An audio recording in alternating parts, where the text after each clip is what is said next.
여러분은 교회를 왜 다니십니까? 이런 질문을 한번 스스로에게 던져보시죠.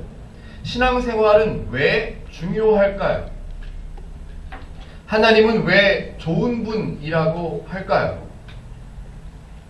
저와 여러분들을 포함한 모든 성도들은 주일학교 아이들부터 시작해서 청소년들, 어른들에 이르기까지 한번 이런 질문들을 가끔은 스스로에게 던져야 된다고 저는 그렇게 생각합니다. 교회에 왜 다니는지 이유를 모른다면 교회에 다니는 의미가 별로 없죠. 저 스스로에게 물어봐도 답은 똑같습니다. 제가 신학생이 되어서도 그랬지만 교회를 왜 다니는지 이유를 생각해 본 적이 없었습니다. 어렸을 때.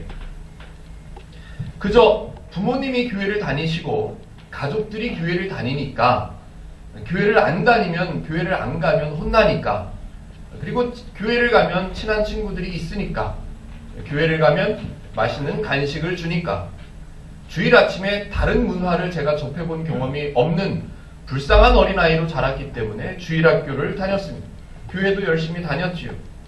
그러나 교회를 왜 다니는지, 신앙생활이 도대체 뭔지, 하나님은 어떤 분이신지 그런 질문을 누군가도 아무도 저에게 던져주시는 분이 없었고 저 스스로도 그런 질문을 가져본 적이 없었습니다. 내가 하나님을 왜 믿고 내가 교회를 다니면서 신앙생활을 하는 목적은 도대체 무엇인가? 그런 질문이 없으면 우리는 신앙생활이 어디로 가는지도 모르고 도대체 내가 하는 신앙생활이 맞는지 틀리는지도 점검할 기회조차도 없고 우리가 도대체 무엇을 배우고 있는 건지도 알 수가 없습니다. 냉정하게 질문을 해보면 그렇습니다. 신앙생활을 하는 목적이 돈을 잘 벌고 사업이 잘 되고 건강하고 자녀들이 잘 되는 것이 목적입니까? 아니면 우리 행복누림교회에서 늘 강조하는 것처럼 하나님이 어떤 분이신지, 하나님의 은혜가 무엇인지, 신앙생활이 도대체 무엇인지를 잘 배워서 바르다고 생각되고 바르다고 이해되는 신앙생활을 해야 하는 것이 중요한 것인지 잘 한번 생각해 보셨으면 좋겠습니다. 사람들은 늘 그런 얘기들을 합니다. 기독교는 기복신앙이 아니다 라고. 그런데 따지고 보면 다들 기복신앙을 붙잡고 있지요. 조금 전에 제가 드렸던 질문 서너 가지는 단순해 보이고 유치해 보입니다. 그러나 이런 기본적인 질문에 대한 답을 스스로 생각하지 않으면 도대체 내가 성경을 왜 배워야 하는지, 도대체 내가 왜 주일 아침마다, 아니 일요일 아침마다 교회에 가서 이 소중한 시간에 1시간씩 시간을 보내야만 하는지 이유와 목적이 없이 그냥 살게 됩니다. 그러면서 스스로 위로하죠. 교회에 한번 왔다 가는 것이 신앙생활이라고, 나는 신앙을 잘 지키고 있노라고 스스로 위로하고 넘어갑니다. 이런 질문들을 마음속에 좀 가지고 계시면 참 좋겠습니다. 성경을 조금 더 가까이 들어가 보죠.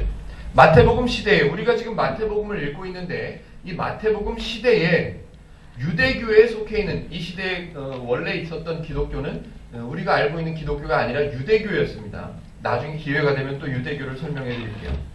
유대교에 속해 있는 사람들을 향해서 예수님께서 가르쳐 주시는 내용이 마태복음에 기록되어 있습니다.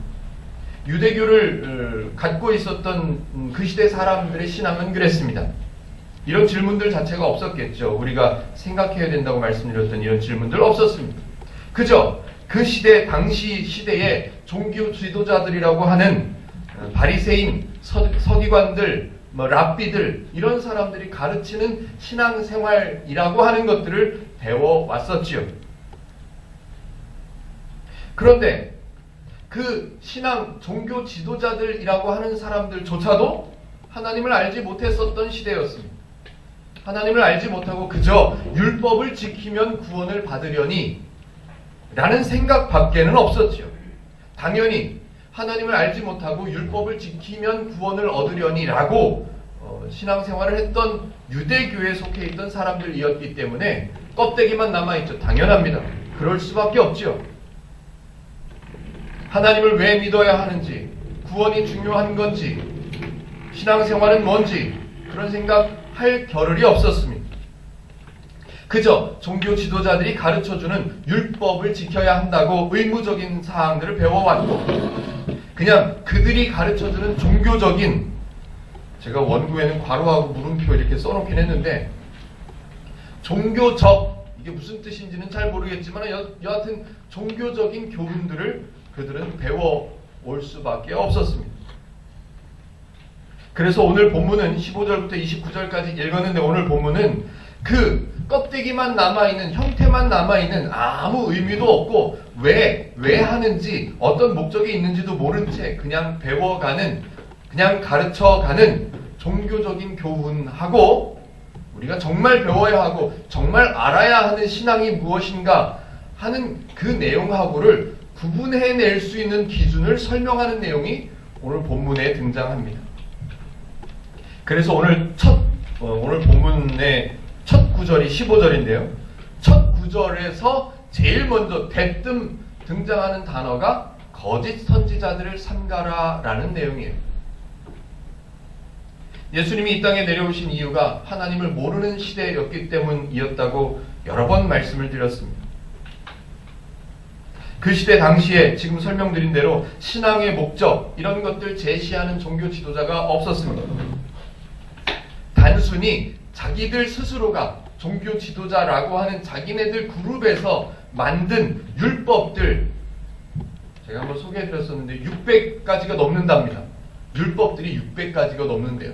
안식일에는 뭘 하면 안 되고, 뭘 하면 안 되고, 뭘 하면 안 되고, 그 종류가 몇 가지, 원래 모세에게 주어진 율법은 몇 개 안 되죠. 그런데 시대가 흘러가면서 하나님은 잊어버리고 껍데기만 남아있는 율법을 지켜야만 된다고 생각하는 사람들이 내용은 모르고 껍데기만 지켜야 된다고 생각을 하다 보니 막히는 것들이 너무 많은 거예요.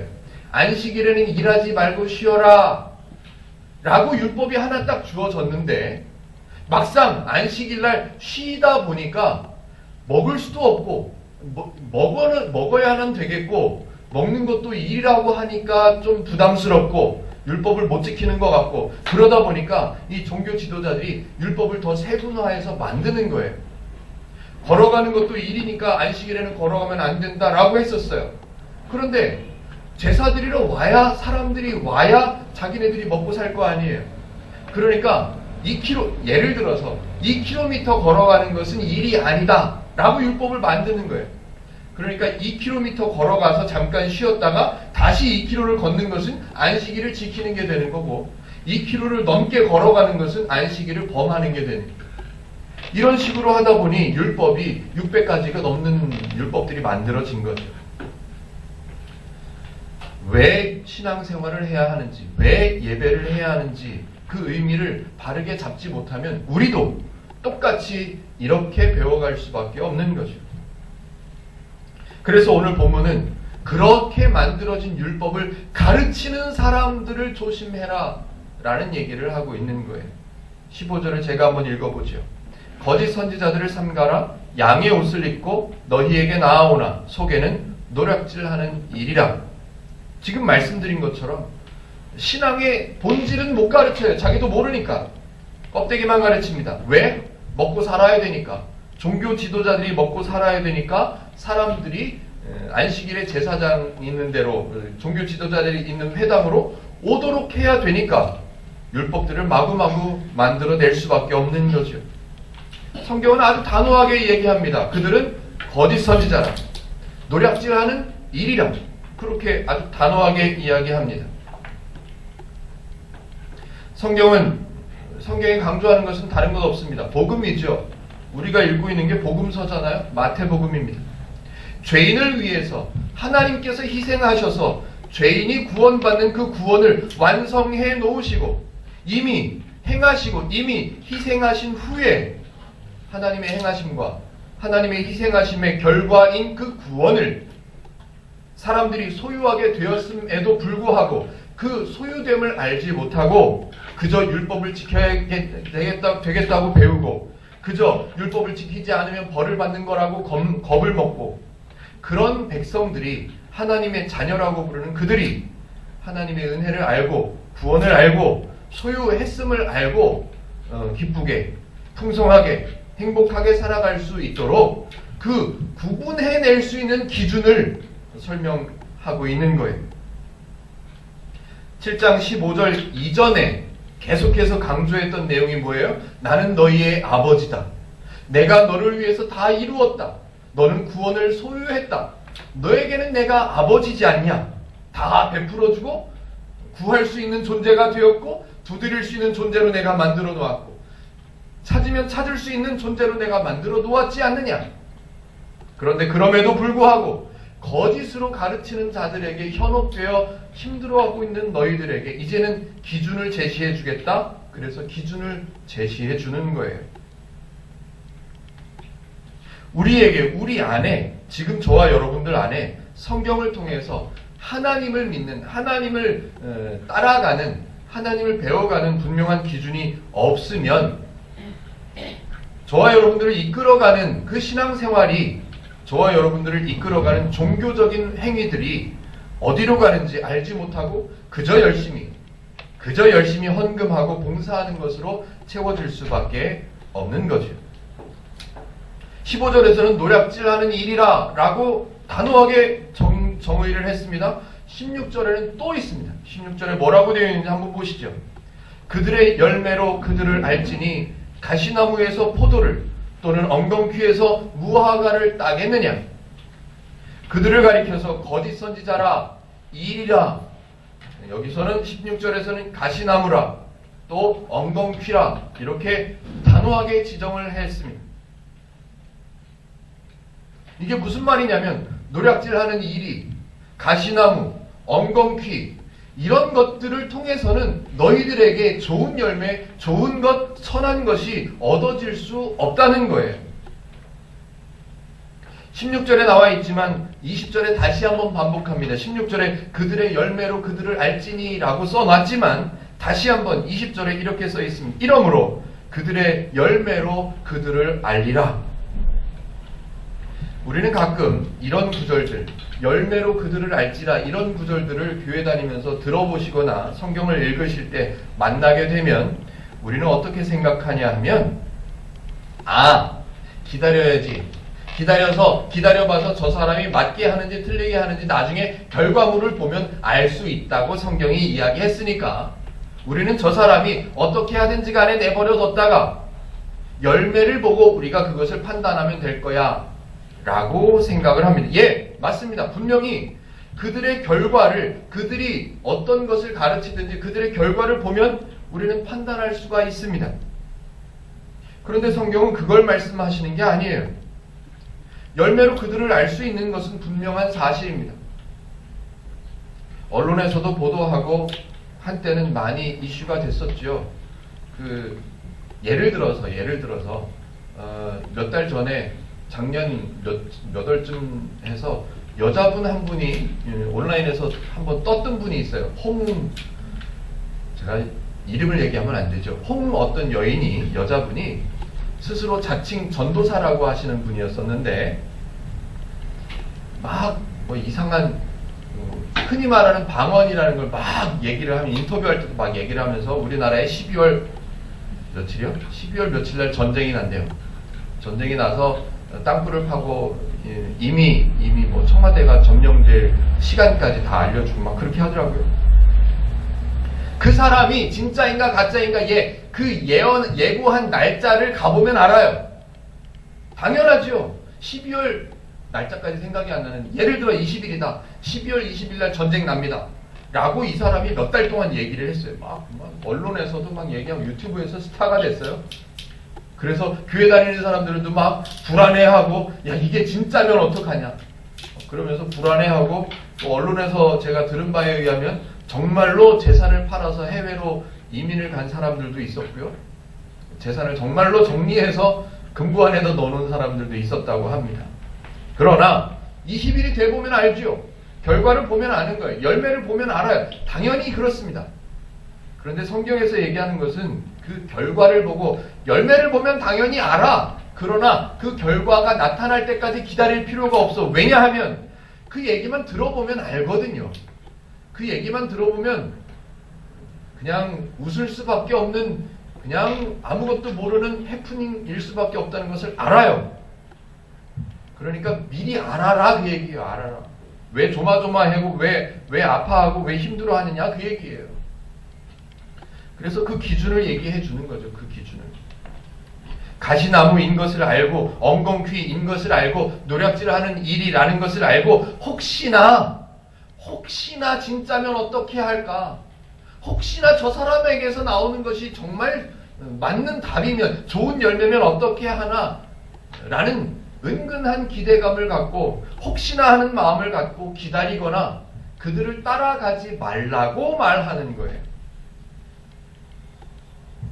그래서 이제부터는 생명을 얻게 했음에도 불구하고 하나님의 신앙이 아닌 왜곡된 신앙을 배워서 엉뚱하게 살아가는 하나님의 백성들 하고 그 엉뚱한 것을 가르치는 사람들을 구분할 수 있는 기준을 설명해 줄 거예요.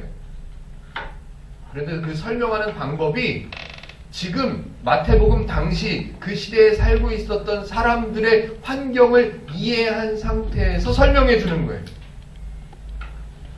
그 사람들은 그거밖에 몰랐거든요. 그 시대에 살던 사람들은 율법이 600 몇 가지가 있는데 그 중에 내가 지킬 수 있는 최선의 율법들을 지켜내고 그래도 지키지 못한 율법은 안식일에 제사장 앞에 가서 랍비 앞에 가서 이 바리새인 앞에 가서 종교 지도자들 앞에 가서 내가 제물을 갖다 바치고 용서를 구하면 되는 거지. 그거밖에 몰랐어요. 그거밖에 아는 게 없었어요. 어려서부터 그것만 배워왔고 그 환경에서만 자라왔기 때문에 다른 건 몰라요. 그래서 열심히 주님을 부르짖고 열심히 신앙생활이라고 배운 것들을 행해야만 했었죠. 그 사람들에게 열심히 행위를 만들어내던 사람들에게 이제 가르쳐주는 거예요. 뭐를요? 17절요. 한번 같이 읽어보실까요? 7장 21절입니다. 7장 21절 시작. 나더러 주여 주여 하는 자마다 다 천국에 들어갈 것이 아니요 다만 하늘에 계신 내 아버지의 뜻대로 행하는 자라야 들어가리라 라고 되어 있습니다. 21절을 읽으면 우리는 두 가지 정도를 자동적으로 생각하게 되는데 뭐냐 하면 첫 번째, 주여 주여 이렇게 부르짖을 때 건성으로 하면 안 된다는 거구나. 많이 느꼈던 거 아닙니까? 21절을 딱 읽었을 때 두 가지가 금방 떠오르는 것은 그냥 주여 주여 하면 안 된다는 말이겠구나. 정말로 진심을 담아서 전심으로 주님을 부르짖지 않으면 안 되겠구나. 이걸 하나 생각하게 되죠. 두 번째, 맨 끝부분으로 가면 주의 아버지의 뜻대로 행하는 자라야 된다고 하는구나. 그러면 열심히 행해야 되는구나. 행하지 않은 사람은 아직 안 되는구나. 행해야 되는구나 라고 생각을 합니다. 이 두 가지가 자동적으로 생각되는 우리에게 아주 편하게 이해되는 두 가지 내용입니다. 그러나 둘 다 오해입니다. 지금 21절에서 강조하는 것은 그런 질문이 아니에요. 그런 내용이 아니에요. 한번 따져보죠. 주여 주여 하는 자마다 다 천국에 들어갈 게 아니래요. 만약에 주여 주여 하는 자마다 다 천국에 갈 수 없는데 주여 주여 하는 자 중에서 진실됨을 가지고 하는 자는 천국에 가고 진실되지 못하게 건성으로 그냥 하는 사람들은 천국에 못 가고 라는 기준으로 얘기한 거라면 사도행전 2장 21절은 도대체 어떻게 설명을 할 수 있을까요? 사도행전 2장 21절 제가 한번 읽어드리죠. 누구든지라고 되어 있습니다. 누구든지 주의 이름을 부르는 자는 구원을 받으리라. 이렇게 되어 있단 말이에요. 그러면 어느 성경이 맞는 거예요? 주여 주여 하는 자마다 다 천국에 갈 게 아니래요. 그런데 사도행전에 와서는 누구든지 주의 이름을 부르는 자는 다 구원을 받는데요. 어디가 맞는 거예요? 예수님 하나님께서 잠깐 실수하셔서 하나를 잘못 쓰셨을까요? 주여 주여를 진심으로 하느냐 이렇게 거짓으로 하느냐 이게 문제가 아니에요. 그걸 얘기하려고 21절을 써놓은 게 아니란 말이에요. 제가 한번 더듬어 보지요. 우리가 마태복음을 계속 공부하고 있는데요. 가장 중요한 너무너무 중요하다라고 하는 내용들 중에 하나를 제가 한번 떠올려 드려 보겠습니다. 하나님은 하나님과의 관계가 끊어져서, 이걸 죄라고 했습니다. 하나님과 사람 사이의 관계가 끊어져서 하나님을 잊어버린 이 죄인에게는 하나님과 사람 사이의 관계를 회복하는, 구원을 이루어내는 일에 관련된 그 어떤 일도, 그 어떤 조건도, 그 어떤 요구도 제시하지 않는다고 했습니다. 왜요? 하나님은 누구보다도 이 죄의 상태에 있는 사람들은 아무 능력이 없다는 것, 할 수 있는 생각도, 아무 판단 능력도 없다는 것을 아시는 분이시기 때문에 아무 조건도 제시하지 않습니다. 제시하실 수가 없습니다. 이 사실은 꼭 붙잡고 계시기를 바랍니다. 이걸 붙잡고 있는 사람이라면 21절을 읽어도 아무런 부담이 없을 수밖에 없습니다. 하나님은 하나님과의 관계를 회복하는 데 있어서 아무 일도 할 수 없다는 것을 아는 그 사람들에게 조건을 제시하셔서 너 이렇게 하면 구원받고 이렇게 하면 천국 가고 이렇게 하면 천국 못 간다 라는 조건을 제시하실 내용이 존재하지 않습니다. 따라서 행하느냐 행하지 않느냐 라는 조건 같아 보이는 내용은 우리가 잘못 읽고 있다는 것을 알아야만 합니다. 21절 제가 다시 한번 읽어보죠. 나더러 주여 주여 하는 자마다 천국에 들어갈 것이 아니오. 왜냐하면 지금 다들 천국에 가는 방법이 주여 주여 부르짖는 방법, 일을 행하는 거라고 배워왔으니까. 이 시대 사람들은 그거밖에 배운 게 없으니까. 열심히 가서 회개기도 하고 열심히 가서 부르짖는 거밖에 배운 게 없으니까 그 사람들에게 깨우쳐주기 위해서 설명하는 거예요. 주여 주여 하고 있지 너희들. 그 사람들이 다 천국 가는 게 아니야. 그게 방법이 아니야. 그런 방법이 틀린 거야 라는 것을 가르쳐주는 거죠. 그 다음요. 하늘에 계신 내 아버지의 뜻대로 행하는 자라야 들어가리라. 여기서는 우리는 행하는 자에게다가 줄을 치고 싶지요. 행하는 자에게다가 별표를 하고 싶어요. 왜? 우리는 우리 습성 가운데 뭐가 있다고요? 무언가 행해야만 얻을 수 있다는 생각이 있죠. 왜? 세상에는 공짜가 없다는 생각밖에 없으니까 우리에게는. 그런데 성경에는 온통 공짜 얘기예요. 온통 공짜 얘기죠. 그래서 우리는 기독교는 은혜의 종교다라고 말하는 거예요. 본문이 강조하는 것은 주여 주여 하는 자마다 이게 아니에요. 행하는 자라에 이게 아니에요. 21절에서 만약에 저와 여러분들이 빨간 줄을 긋고 밑줄을 치고 색깔 연필로 색칠을 하고 별표를 쳐야 한다는 단어가 있다면 아버지의 뜻대로예요. 아버지의 뜻대로. 강조하는 것은 주여 주여 부르짖는 게 아니에요. 행하는 게 아니에요. 행하느냐 행하지 않느냐 이게 아니에요. 아버지의 뜻대로, 아버지의 뜻, 그걸 아느냐예요. 제가 한번 아주 쉽게 질문을 한번 드려보죠. 아버지의 뜻대로 행하는 자의 반대말은 뭘까요?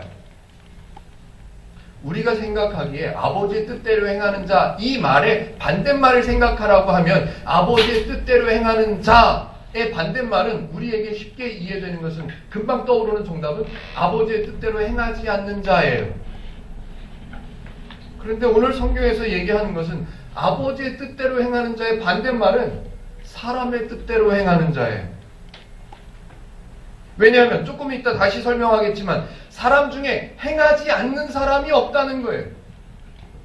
행함이 없는 사람은 없어요. 가끔 행함을 강조하지 않는 제 설교를 들으시는 분들이 야고보서 이야기를, 야고보서의 성경을 또 갖다 들이대서 질문을 해요. 행함이 없는 믿음은 죽음이 믿음이라고 그러지 않았냐? 네, 그렇게 써 있긴 해요. 근데 믿음에 죽은 믿음, 산 믿음이라는 게 없어요. 다시 말하면 그 얘기를 하려고 그러는 게 아니란 말이에요. 아버지의 뜻대로 행하지 않는 자, 이게 아니라 아버지의 뜻대로 행하는 자의 반대말은 사람의 뜻대로 행하는 자예요. 왜? 행하는 것은 다 하고 있으니까. 다들 행복하려고 행한다고요. 도둑질하는 사람 괜히 도둑질하는 게 아니에요. 행복하려고 도둑질해요. 사기치는 사람 괜히 사기치는 게 아니에요. 행복하려고 사기치는 거예요.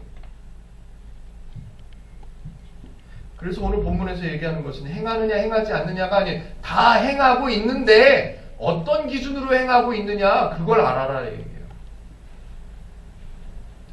21절과 22절 또 24절부터 27절 27절까지를 쭉 제가 설명을 할 건데요.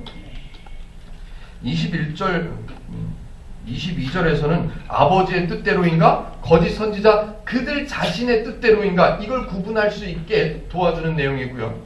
24절부터 27절까지는 아버지의 말을 듣고 그대로 행하는 자 또는 자신의 뜻대로 행하는 자 이걸 구분해 주는 거예요. 좀 어려우니까 다시 한번 설명을 드릴게요. 22절 제가 한번 읽어보죠. 22절요.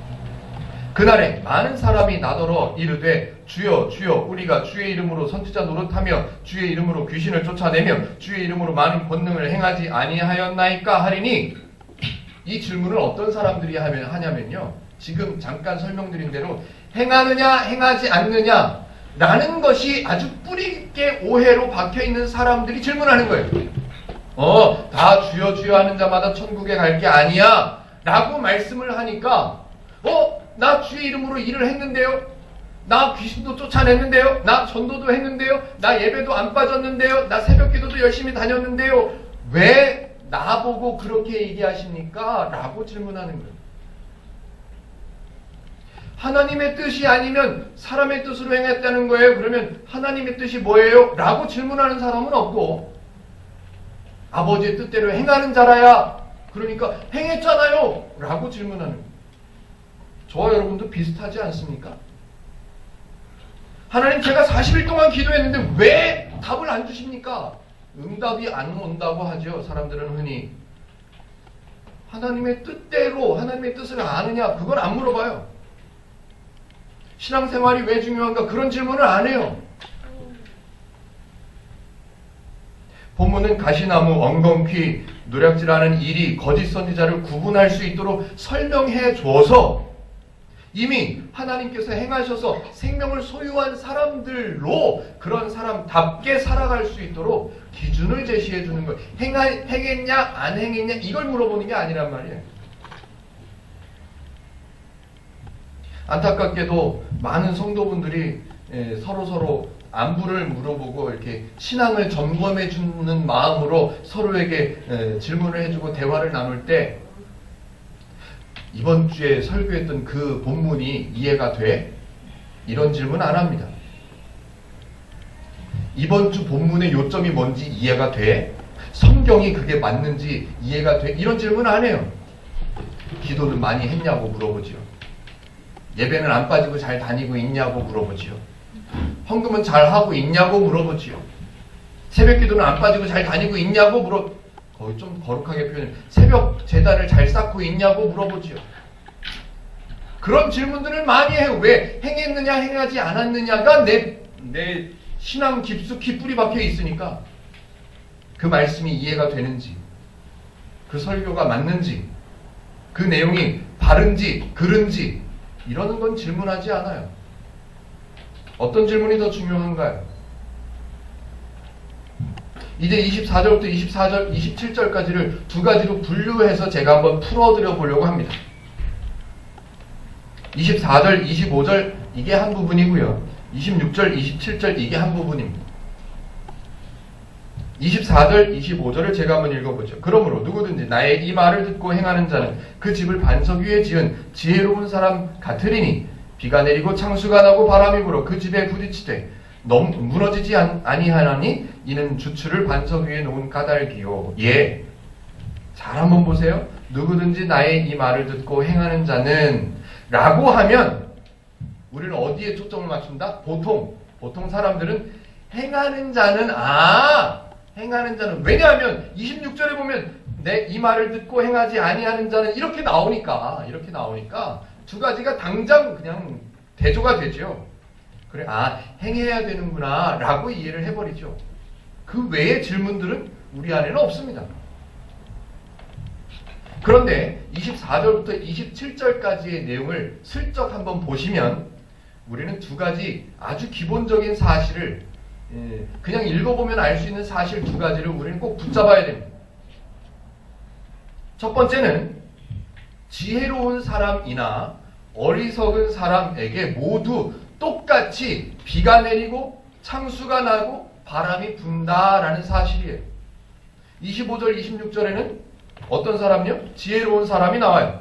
26절부터 27절은 어리석은 사람이 나와요. 근데 두 사람 다 하나님을 잘 아는 사람도 마찬가지고 거짓 선지자에게 배운 율법만, 껍데기만 배운 사람들, 어리석은 사람들, 두 부류의 사람이 나오는데 두 부류의 사람 모두에게 다 창수가 나고 바람이 불고 그 집에 그 바람과 창수가 부딪히게 되어 있다는 말이에요. 옛날에 제가 어렸을 때 교회 다닐 때 그런 얘기 많이 들었습니다. 새벽기도 갔다가 어떤 권사님이 넘어져서 겨울에 새벽기도 갔다가 나오시는데 넘어져서 팔목에 뼈가 부러졌대요. 그 권사님을 향해서 많은 성도들이 하는 말, 기도가 부족했구만, 기도를 제대로 안 했구만, 신앙생활을 잘 못했는가 봐 라고 말하는 사람들이 많이 있었습니다. 교회에 다니면 사고가 안 나고 교회에 안 다니면 사고가 더 잘 나고, 기도를 많이 하면 병에 안 걸리고 기도를 적게 하면 중병에 걸린다. 헌금과 봉사를 많이 하면 사업이 잘 되고 그렇지 않으면 쫄딱 망한다. 이런 은근한 기준들이 우리 안에 있었죠. 그런데 오늘 성경을 보니까 지혜로운 사람에게도 창수가 나고 바람이 불고 그런데요, 어리석은 사람에게도 똑같이 창수가 나고 바람이 분대요. 우리가 22절부터 27절까지 읽은 이 본문에서 두 가지 꼭 알아야 되는 것은, 24절부터 꼭 알아야 되는 것은 성도이든 비성도이든 겪어가는 인생의 과정들은 똑같다는 거예요. 똑같다는 거예요. 그러나 중요한 것은 반응이죠. 반응. 지혜로운 사람, 하나님을 잘 아는 사람의 반응은 흔들리지 않는다는 거예요. 무너지지 않는다는 거예요. 왜냐하면 나에게는 아버지, 하나님이 있으니까. 나는 별 볼 일 없지만 나를 자녀로, 하나님을 아버지라고 불러도 된다고 말씀하시는 하나님이 계시다는 것을 알기 때문에 흔들릴 수가 없지요. 그러나 비성도는 하나님이 있다는 것을 모르니, 하나님이 나를 붙잡아 주신다는 것을 모르니 당연히 내가 실패하면 완전히 끝장이다 라고 생각하지요. 창수가 나고 바람이 불면 넘어지게 되어 있지요. 두 번째, 24절부터 27절까지 읽고 두 번째 우리가 알아야 되는 것은 분명하게 드러나는 사실 중에 하나는 지혜로운 사람은 행했고 지혜롭지 않은 사람, 어리석은 사람은 행하지 않았다. 이렇게 나오면 참 좋겠어요. 우리 기준에. 그런데 가만히 보면 지혜로운 사람도 집을 지었어요. 어리석은 사람도 집을 지었어요. 둘 다 집을 지었어요. 둘 다 행했다, 안 행했다? 행했다. 그런데 우리에게 오해를 가져다주는 번역이 있어요. 우리에게 오해를 가져다 줄 수밖에 없는 번역이 하나 있는데 그게 뭐냐면 24절에 나오는 듣고 행하는 자, 26절에 있는 듣고 행하지 아니하는 자, 이 번역이 우리를 참 오해로 끌고 가기에 참 좋게 되어 있습니다. 듣고 행하는 자하고 듣고 행하지 아니하는 자하고 이 두 가지를 대조할 수밖에 없도록, 우리가 그렇게 이해할 수밖에 없도록 번역을 해 놓았다는 말이에요. 그런데 다른 성경들, 제가 늘 강조하지만 우리가 갖고 있는 성경은 개역 개정판이에요. 개역 개정판. 원래 이 신약 성경은 헬라어로 되어 있었던 성경이었는데 그 헬라어로 되어 있던 성경을 제가 역사를 정확하게 아직은 기억은 잘 못하지만 독일어로 번역했다가 독일어로 번역된 것을 영어로 번역된 것, 영어로 번역된 후에 우리가 다시 미국인 선교사가 오셔서 한글로 번역을 했죠. 번역하는 과정 중에 이런 실수가 있었다는 거예요. 그래서 다른 관점으로 번역한 다른 우리말 성경들이 많습니다. 공동번역 성경, 새번역 성경, 현대인의 성경, 쉬운 성경, 우리말 성경, 바른 성경 여러 가지가 있어요. 그래서 다른 성경들은 어떻게 번역되어 있는가를 슬쩍 옆으로 보면 성경을 이해하는 데 훨씬 더 도움이 되기 때문에 오늘 제가 문자를 보내드려 본 거예요. 저는 매주마다 이 성경 본문을, 설교 본문을 10가지 번역본을 비교해서 읽을 수 있도록 홈페이지에다 계속 올리고 있습니다. 저 수고하고 있다는 말입니다. 여하튼 제가 그 여러 가지 성경 중에 몇 가지 성경, 한 권 이상의 번역본들이 제대로 번역해 놓은 내용이 있어서 제가 하나만 읽어드려 볼게요. 새번역 성경에는 이 24절과 26절이 이렇게 번역되어 있습니다. 잘 들어보세요. 지금 우리가 오해를 잘못 이해했던 것을 바로잡아야 되는 건 이거예요. 듣고 행하는 자, 듣고 행하지 않는 자. 그래서 행하느냐, 행하지 않느냐로 우리는 이해를 했었는데 새번역 성경에는 이렇게 되어 있습니다. 내 말을 듣고 그대로 행하는 사람. 이렇게 되어 있어요. 뭐가 틀려요? 그대로가 들어있어요. 그대로가. 26절에는 뭐라고 되어 있냐면 이 말을 듣고서도 그대로 행하지 않는 사람. 이렇게 되어 있습니다. 다시 말하면 이 그대로라는 단어가 빠져 있다는 거예요. 지금 우리가 갖고 있는 성경에는. 어마어마한 차이예요. 이 말을 듣고 행하는 자. 이거는 행하는 자의 기준, 중요한 요점이 있는 것처럼 보여요. 그런데 이 말을 듣고 그대로 행하는 자. 그대로냐 그대로가 아니냐가 중요하다는 거예요. 행하기는 다 행해요. 지혜로운 사람도 집을 지어요. 어리석은 사람도 집을 지어요. 그런데 어떤 기준으로? 어떤 방법으로? 하나님의 말씀을 듣고 그대로 행하는 사람은 반석 위에다 집을 짓는 사람이에요. 집을 짓는 수고는 똑같이 합니다. 그 행위는 똑같이 하는 거예요. 어리석은 사람은 어떤 사람? 그 말씀을 듣고 그대로 행하지 않는 사람. 그 사람들은 모래 위에다 집을 짓는 거예요. 수고는 똑같이 해요. 우리가 배워야 하는 것은 이 기준이에요. 어떤 기준을 따라가느냐. 하나님의 말씀대로 따라가느냐, 아니면 우리를 가르치던 현 마태복음 시대로 따지면 바리새인들, 그 사람들이 가르치는 그 기준으로 따라가느냐. 판별할 수 없었죠. 구별할 수 없었어요. 왜냐하면 그 종교 지도자들에게만 배웠으니까. 다른 기준들을 배워본 적이 없으니까. 그래서 예수님은 다른 기준을 소개해 주는 거예요. 지금까지 너희가 배워왔던 그 기준 말고 엉뚱한, 전혀 새로운, 완전히 달라진 그 기준을 제시해 주는 거예요. 거짓 선지자들이 참 많이 있었죠. 지금 이 시대로 말하면, 마태복음 시대로 말하면 100%죠. 100%. 모든 종교 지도자들이 다 거짓 선지자였기 때문에 예수님은 내려오실 수밖에 없었던 거죠. 얘네들한테 더 이상 방법이 없으니까, 기대할 수가 없으니까, 기다릴 수가 없으니까. 그래서 내려오셨던 거예요. 그 당시 시대에는 모든 종교 지도자들이 다 거짓 선지자였다. 그러면 또 어떤 분들은 질문을 하죠. 아니, 그 시대에 예수님 태어나시기 6개월쯤 전에 누가 태어났다? 나는 광야에서 외치는 소리라. 누구요? 네, 요한이라는 사람이 태어났잖아요. 그 사람도 침례를 주고 막 외쳤잖아요. 그 사람 얘기 제가 가끔 했었지만 그 사람 얘기는 다음에 또 기회가 되면 드리도록 할게요. 여하튼 중요한 것은 그 시대에 살고 있었던 종교를 가르치던 모든 사람들이 다 거짓 선지자였다라는 사실이에요. 그 이후에 안타깝지만 지금 얘기를 해보죠. 2000년이 넘게 지나왔습니다. 예수님께서 이 땅에 내려오신 이후에 2000년이 넘게 지나왔어요. 그 역사 중에는 초기 1세기 초기 초대교회가 있었고, 또 그 시대적으로 뒤로 쭉 흘러가다 보면 로마 카톨릭 시대가 있었고, 기독교가 나라의 국가가 되어버렸죠. 그래서 정치하고 나라를 백성들을 좌지우지하는 정치하고 엮이게 되어버렸죠. 그래서 엉뚱한 신앙생활들이 막 만들어졌죠. 율법사들이 만들어놓은 종교 지도자들이 만든 600개가 넘는 율법들보다 더 많아졌죠. 그런데 지금 2000년이 넘게 지나온 지금은 저와 여러분들이 쉽게 알 수 있는 정제되어 있는 이단들도 많지요. 사이비들도 많지요. 예, 그들이 모두 거짓 선지자입니다. 그런데 조금 더 정확한 기준을 한번 드려보지요. 그들이 왜 거짓 선지자라고 성경이 말하느냐?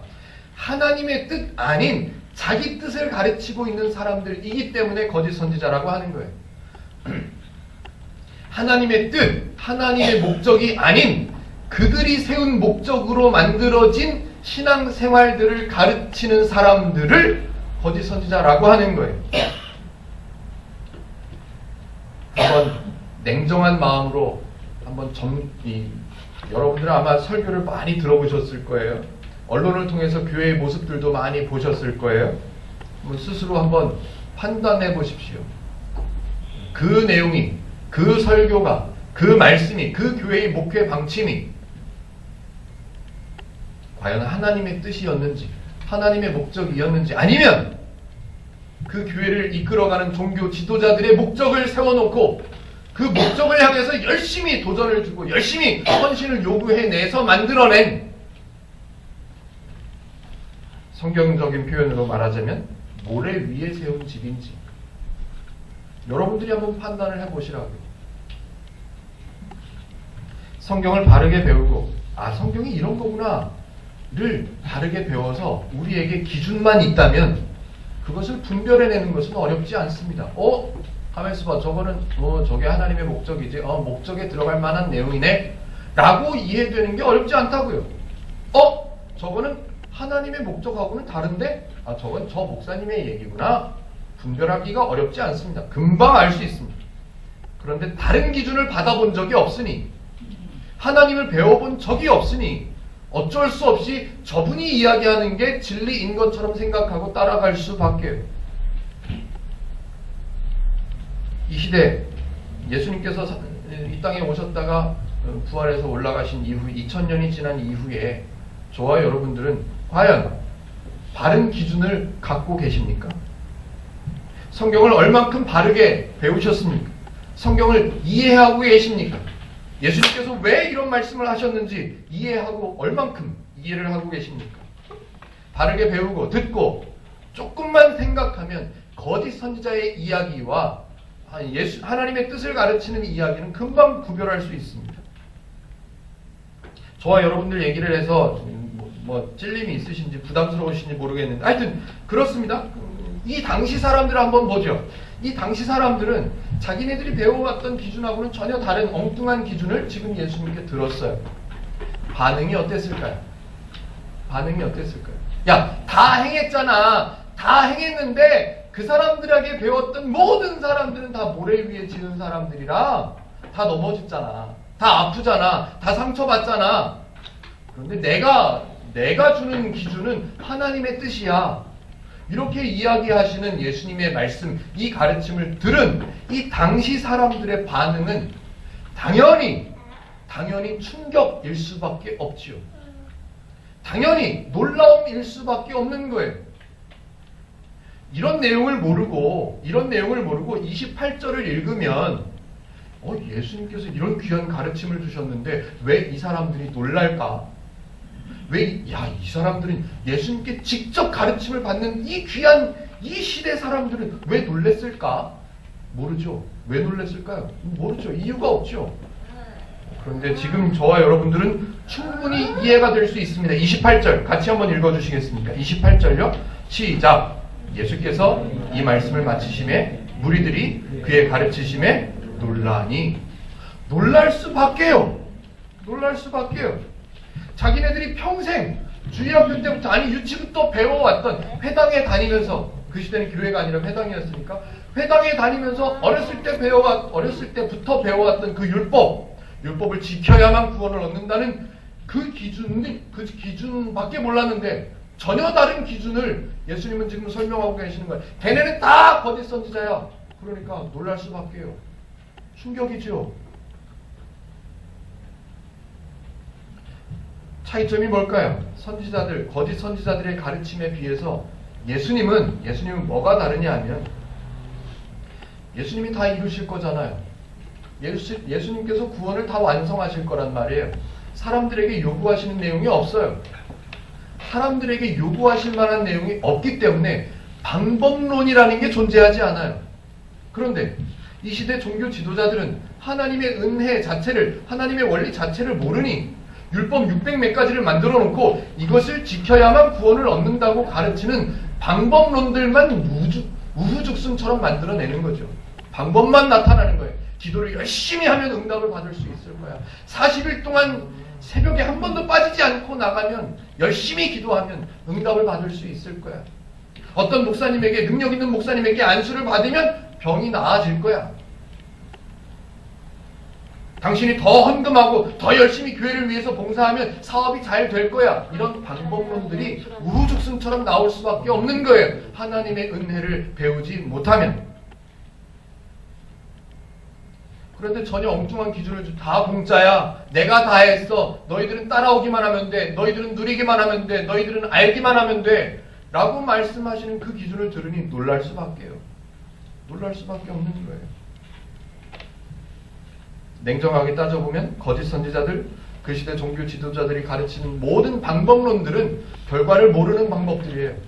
해봐야 알 수 있는, 안수를 받아봐야 병이 나을지 안 나을지를 알 수 있는 그런 방법론들이에요. 그것도 안수를 받으면 병이 나을 거라고 데리고 쫓아갔는데 안수를 받게 했는데 병이 안 나. 그럼 뭐라 그래요? 네 믿음이 부족했다 그래요. 답이 아니에요. 기독교가 아니에요. 엉뚱한 거예요. 죽어봐야 천국에 갈 수 있는지 없는지 알 수 있다. 그럼 아무나 할 수 있는 일이에요. 아무나. 열매를 봐야만 그 사람에게 믿음이 있는지 없는지를 알 수 있다. 그럼 기독교가 아니에요. 그건 성경이 얘기하는 게 아니에요. 가장 큰 차이점, 거짓 선지자들은 방법만 얘기해요. 방법만. 그런데 하나님의 말씀은 결과를 말씀하십니다. 왜? 이미 결과가 끝났으니까. 하나님께서 다 행하셔서, 다 이루셔서 생명까지 던지시고 부활하셔서 다시 살아나셔서 죄를 없게 하셨으니 결과만 나올 수밖에 없는 거죠. 결과만 이야기합니다. 마태복음은 예수님께서 완성하신 일, 하나님께서 이루신 일, 그 일들을 소개하고 설명하는 가르침들밖에 없기 때문에 아무리 찾아봐도, 눈 씻고 성경을 10번 100번 읽어봐도 방법론이 나오지 않습니다. 너는 이렇게 해야 구원받는다. 주의 이름을 부르는 자는 구원을 그 방법론이 아니에요. 구원받았다는 걸 알으라고 말씀하시는 거죠. 오해하지 마시기를 바랍니다. 성도인 저와 여러분들이 구분할 줄 알아야 된다는 거예요. 뭐를요?